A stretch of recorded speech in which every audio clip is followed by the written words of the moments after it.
Hey everyone, it's Robert from danceScape. As you can see, we are with the sakura trees. No more cherries, but beautiful, beautiful greenery. Today we have a special guest, and her name is Heidi.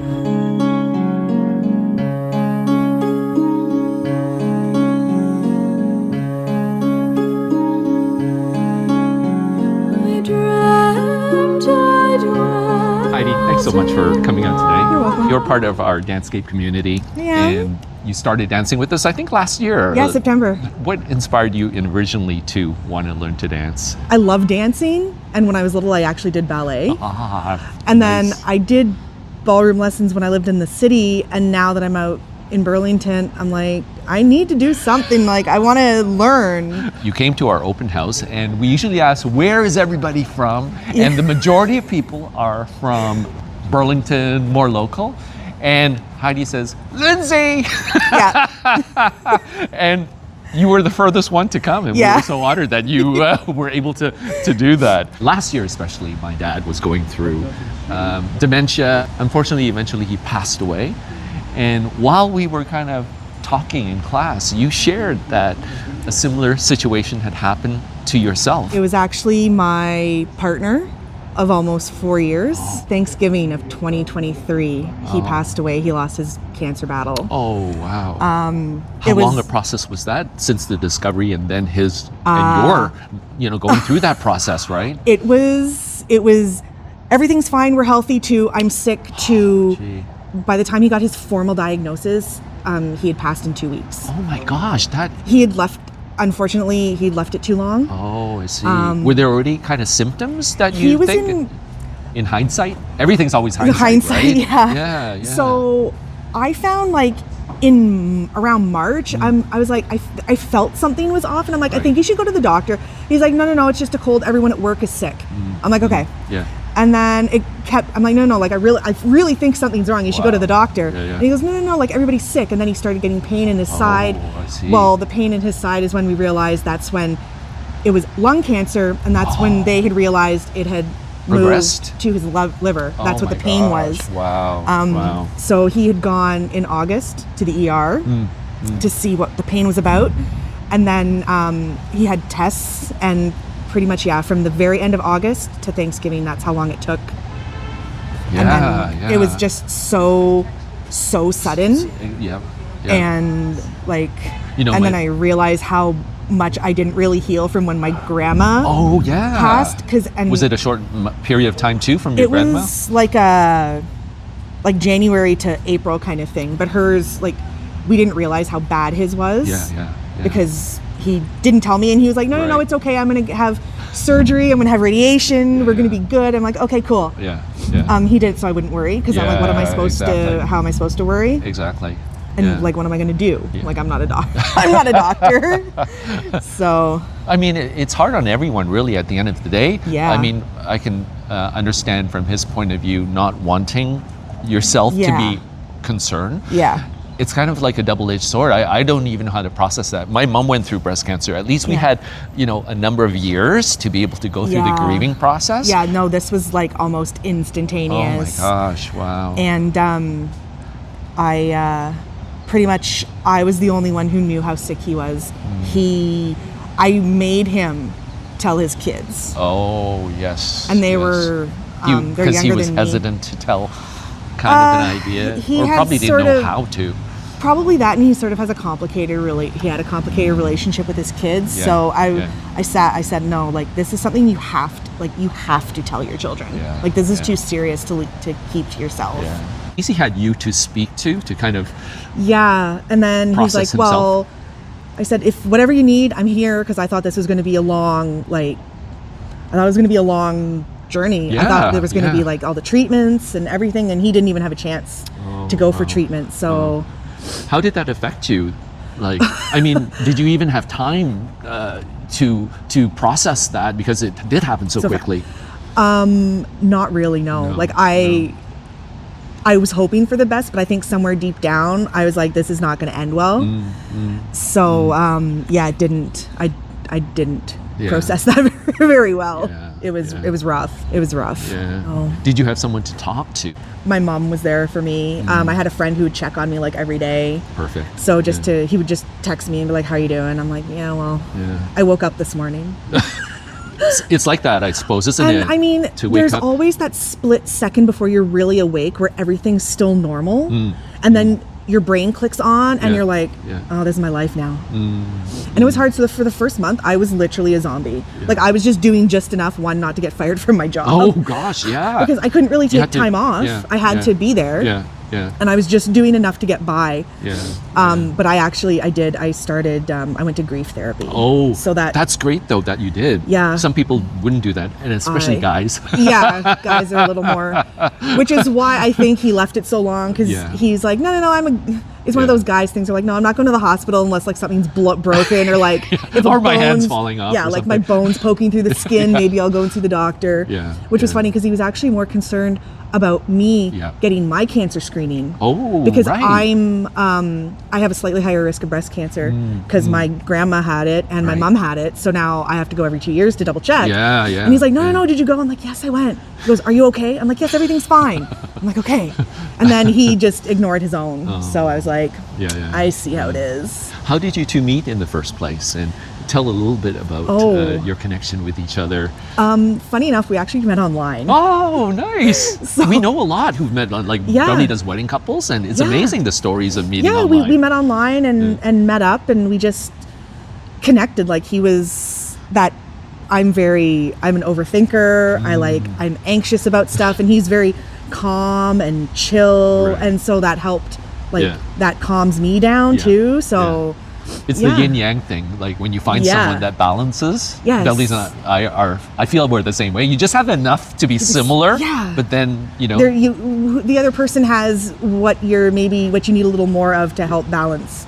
Which is what it was. So we, What was your first date like when we you actually first met? just like hung out and went for like coffee and talked and... Yeah. Did you know at that time something's connecting, or or it was a little bit later than you recognized it? I think right away. It took me a little while to realize like how much I cared for him. But it wasn't that long. I'm also one of those people that tends to fall hard. So it was like we met in like February, but the other thing was we met during COVID. Oh, right. So it was hard. So for the first little bit, online maybe initially, sort of. I would drive out because I was living in Lindsay, but he lived in Brampton. Oh, so I would drive, and that was when they were telling people like, don't travel, don't go anywhere. And I'm thinking, I'm driving, I'm like, oh my God, please don't stop me. Please don't arrest me. Long distance relationships, is hard. I mean, is. But I mean, we texted all the time. We talked on the phone all the time.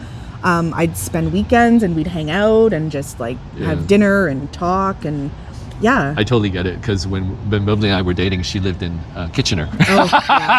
And I had to go work sometimes really early in the morning. It was kind of like, the next day, but it was worth it. That's it's always, somehow you're exhausted, but you're like, it was so worth it. So worth it. What are the favorite memories of your times together? And a lot of it's just being able to, because I could open up. I could just be me. I didn't have to be on. Right. Because everywhere else, I'm the adult. Even though I don't have kids, I'm the adult in most situations. And honestly, it's exhausting. It's exhausting. So I could just be myself. I didn't have to worry about anything. I didn't have to pretend to be something else. I was just me, and he just listened to everything, and we could talk about everything.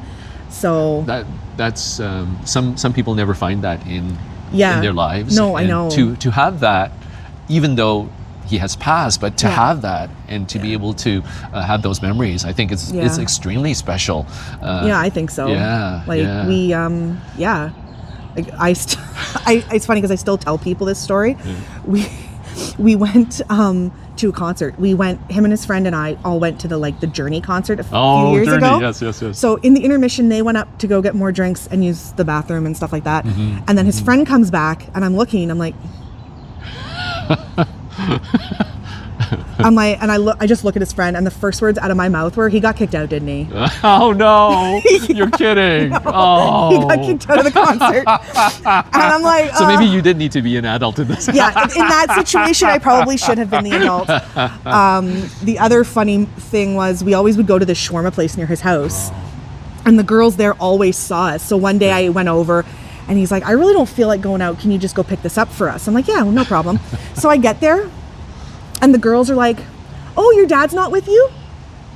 Oh. And I couldn't stop laughing. Which you were happy with, that is. I was like, okay, yeah. I mean, you could tell there was a distinct age difference between us. Okay. And then I got back, and I was like, so they asked where my dad was, and he's like, no, they didn't. I'm like, no, they 100% asked me where my dad was. That's hilarious. Oh, yeah. He thought that was funny. I'm like, sorry. But it made you feel good. That's the important thing. No, Yeah. I'm kidding. Well, I just thought it was funny, but I mean, Yeah. there was quite a age gap between us, but no, it was.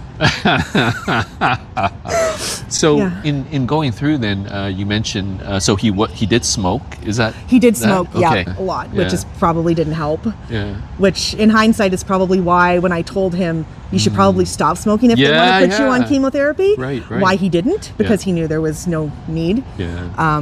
Which then I was like, oh yeah. Afterwards, I was like, well, that made sense then. Yeah. Did he? Sometimes I'm at an age now for myself, much older than her. So I'm your Asian dad. No, I'm kidding. No, but sometimes I process this with Beverly because we've had friends. My father too. When my mom passed away, he went through a grieving process. Yeah. So it's this thing in the back of my mind. If anything were to happen either to me or her, the times we spend right now is so important, and that's kind of been a mind shift for myself. It really is. And so even for us, Beverly's had health issues previously. So those were little sparks that said, I went through my own process of, oh my God, what if something happens and all of that. Yeah. So some of the feelings that you mentioned, the suddenness of things, then the mind starts to go crazy.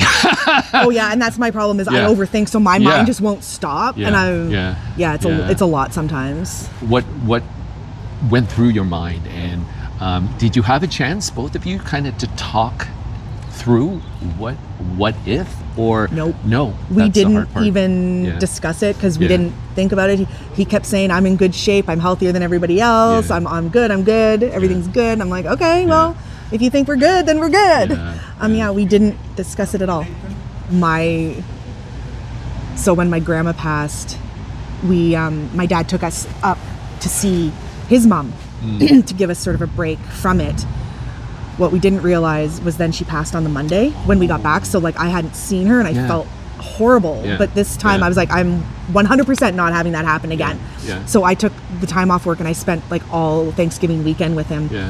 And the day I left, because I came back to my mom's to be with her, and the last things we said to each other were, I love you. Which are actually the most important words. Yeah, which honestly I didn't hear a lot from him because he's a guy. Yeah. A lot of guys aren't very like emotional. You're right, so yeah, me too. Right. But I was like, that's at least something that I could sort of hold on to at the end. So it was. That's one of the things for myself to go through, and not that Beverly and I have sat down and said we really need to talk about what if, because it's not a pleasant conversation. No, it really isn't. And also it's like out of the realm. So but sometimes I don't know yet for myself. I don't know if that would actually help or make it worse because then you're always thinking about it. No, that I can see that. Yeah. But no, it's a process. That's for sure. Yeah. But like you said, the support network is important regardless of whether something happens very quickly or you process it through. So you had your mom, my mom was helping to help talk through and that. And plus you're very young to have experienced something like this. I know. Right? I know. Like everyone kind of loses family, and unfortunately for me, my grandparents were a lot older than all my friends' grandparents, so I lost them really early. Oh, I see. So now, then to have lost, I guess the way I thought of it was like, family happens and it's a different kind of hurt, but then you lose someone you chose. Yes. And then that's a whole different kind Like I was no, yeah, I really wasn't good for a while. I even realized like music's my calming is thing, that right? and it like Like, if do you I'm listen or do to you play? Or I don't play anymore, right. but I listen. You used to play an instrument? I played clarinet Oh, actually. amazing! Wow. And That's really amazing. bad piano. Yeah. Really That's bad me. piano.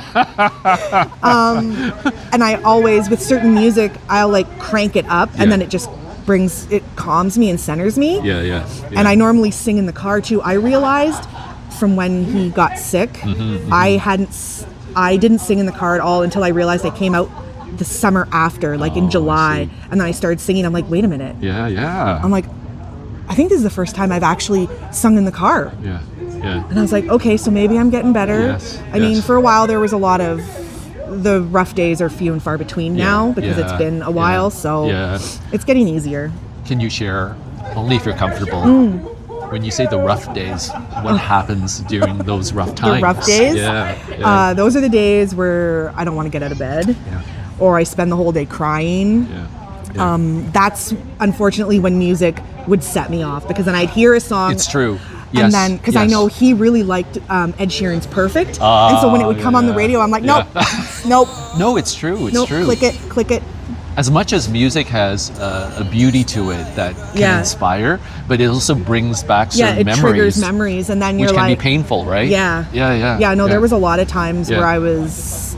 My mom actually was really worried, because I was going to see him the day I found out he passed. And I texted his son, because his son was staying with him, and I said, I'm on my way.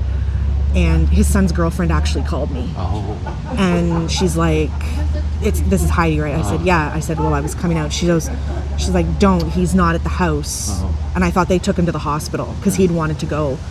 And she's like, we're at the funeral home. And so I called my mom and told her, she's like, come back. She's like, you can't drive home. So, which was, she actually hooked me up to the blood pressure monitor. Your blood pressure must have been really high then. Apparently it was like 200 and something over something, and just the shock and the body reacting and the mind too, right? And the other problem is I'm on blood pressure meds because I have high blood pressure to begin with. So my mom's like, you did take your pill this morning, right? I said, yeah. So she's like, okay, just go lay down. So, and then my mom's like sympathy crying with me because she hadn't really he hadn't really come out because it was still COVID and stuff. Right. So. And she was worried. She was really worried I would actually hurt myself. Because she said to me, she's like, you know that pain, that feeling you have right now? I'm like, yeah. She goes, that's the pain I'll have if you do anything. And I'm like, okay, all right. At least you were able to process that too. I mean, you know. And it would have been true, but when you're going it through yourself, and a lot of people don't really understand that. Not lucky for me, because someone else had the same problem. One of the ladies I worked with, she had lost her husband a few years prior to cancer as well. So I could talk to her, and she sort of knew kind of like how I was going through. But it was. It's never the same. If you have someone that has gone through, then the empathy, but also the feelings that you can then authentically share with someone. No, exactly. And they know, they know what you mean, like how when you feel. When you say I understand, it's not just like no, like I get it. No, but this is like no, I really understand like how bad you feel. Which is. The grieving process will always take time, even for myself. My mom, my dad, and everything. But to have it happen so fast, and I think that's the problem, because most of the time you can kind of, there's enough time to realize, okay, like maybe this isn't going to go the way we hope, and you can kind of prepare yourself for it. I know you're never ready in the end, but this was just so quick. And I really couldn't have time to realize like, oh, this is going to end bad, like real fast. So it was rough. As you were going through the darkness, I would say, you at some point did make a decision to see someone. Yeah, I did. Was that coming from you personally, or did someone speak to you about that and then you started to think, maybe I should? Actually, funny enough, because he was so sick, like I could see like he'd lost so much weight so quickly, and that's when I think that's probably why my brain realized something was really wrong, but the rest of me is like, no, we're going to get through this. About a week probably before he passed, I started looking up like grief, because even if he wasn't going to like even if that had happened as quickly as it did, it was going to be a process for the both of us. And I'm like, if I'm supporting him, I'm going to need support for myself. Yeah, which is actually smart and good thinking. Because a lot of people, like, there's caregiver burnout. And I mean, I know I wouldn't have been there all the time. Right. No, it's true. But it's so true. I went, and then he did pass. And I was actually lucky enough. I went within 2 weeks. 2 weeks of him passing, I found someone. So, yeah. Would you recommend that to someone who's going through that? Yeah. I mean, which was funny because the lady I spoke to, I broke down in tears the first time, and she's like, "Well, I'm really glad you're willing enough to do that, to open up, to say like what's going on." Yeah. I was like, "Well, yeah." I saw her for almost, I'd say maybe 6 months. Wow. Yeah. So, which really, at the end of the day, isn't like a long period of time. No. Which is good that you were. Able to go through that. But I think part of that is being willing to let the emotions out. Yeah. Because it's hard. It really imagine is. To open up to anyone, especially someone you really don't know. Yeah. My mom was used to it, and one of the hard things was where I was working. It was an hour drive home. Oh yeah. So after work, we would talk on the phone. So now that he was gone, I had no one to talk to on the phone. So I'd sit there and I'd call my mom, and she would just sit there, even if I wasn't talking, even if I was just like rambling or just sitting in silence, she was on the phone with me because I was so used to having that connection at the end of my day on my drive home.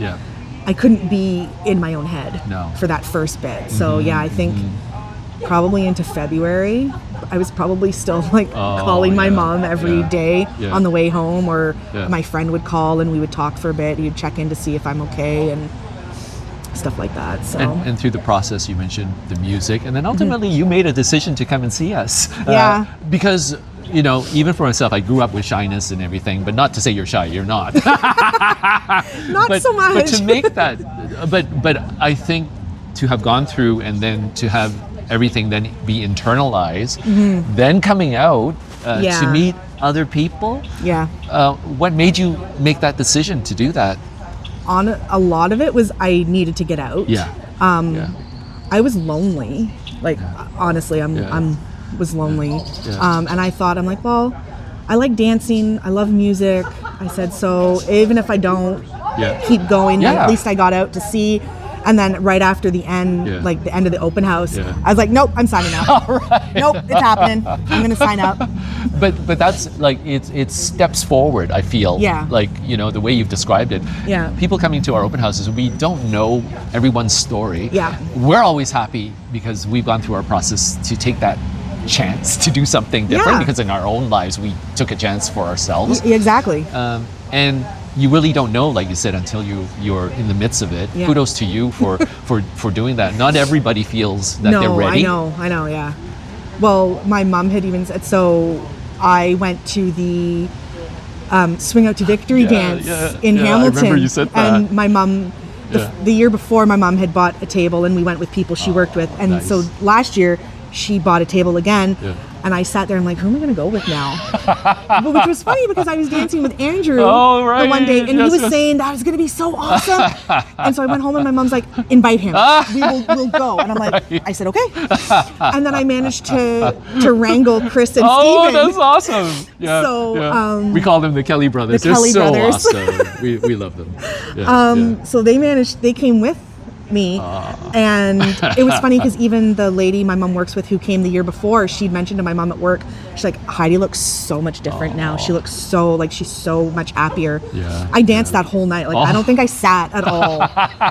My feet were so sore by the time I got home. I'm like, can I just cut the shoes off of me? Because like I don't have the energy to get them off. But yeah, even my mom said that's the happiest she's seen me in a long time.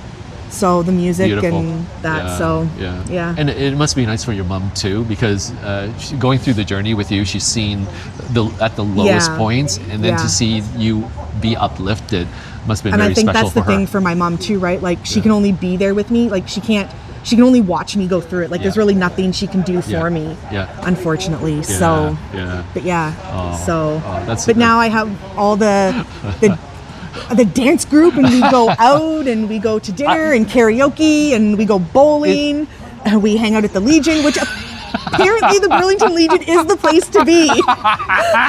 Which At least you add to the whole which vibe I didn't of it, right? realize. Sunday nights they do the social dancing, so nice. Yes. we can all go and practice what we learn in Right, class. right, And Friday nights they have live music. Yeah. So that's perfect. And when I went, Yeah. I was like, I'm looking at everyone. I'm thinking, holy cow, this place Best is known packed. secret. It really is. And it's just packed. Yeah. So, yeah, it's good, though. That's awesome. So, yeah. If you were able to go back in time and, or I don't know what your view, your worldview of faith and everything is, but are there times that you feel you're speaking to him, and would there be things that you would say differently if you were able to? I mean, it's So funny enough, I did for the first little bit honestly thought I could hear him. Like I would think something or say something, or even when I was saying something to my mom, like in the one side I could hear him. And I'm like, oh, you're so right.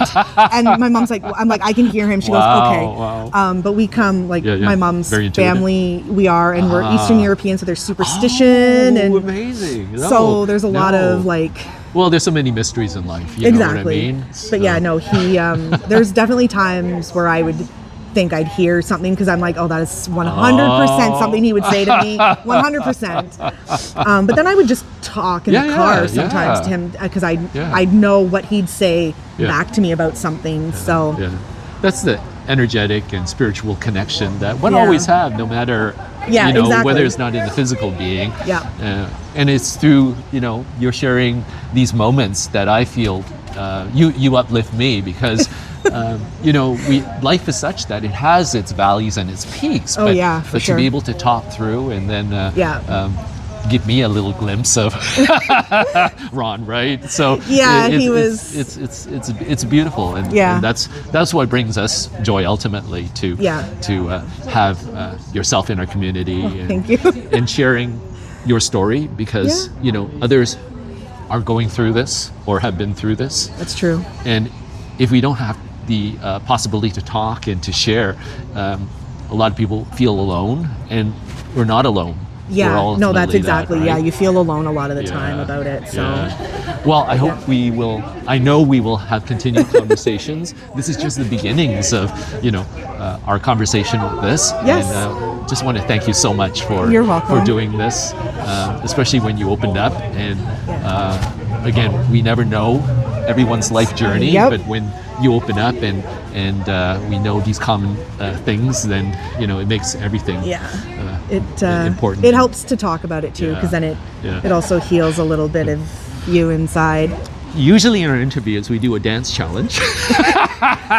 Heidi, what's your favorite dances? Waltz. I have now, after doing the certain classes, the Kelly brothers call me the Foxtrot Queen. There you go. All right, there we go. So either one of those. Let's hit a fun spot that we can dance. Yeah.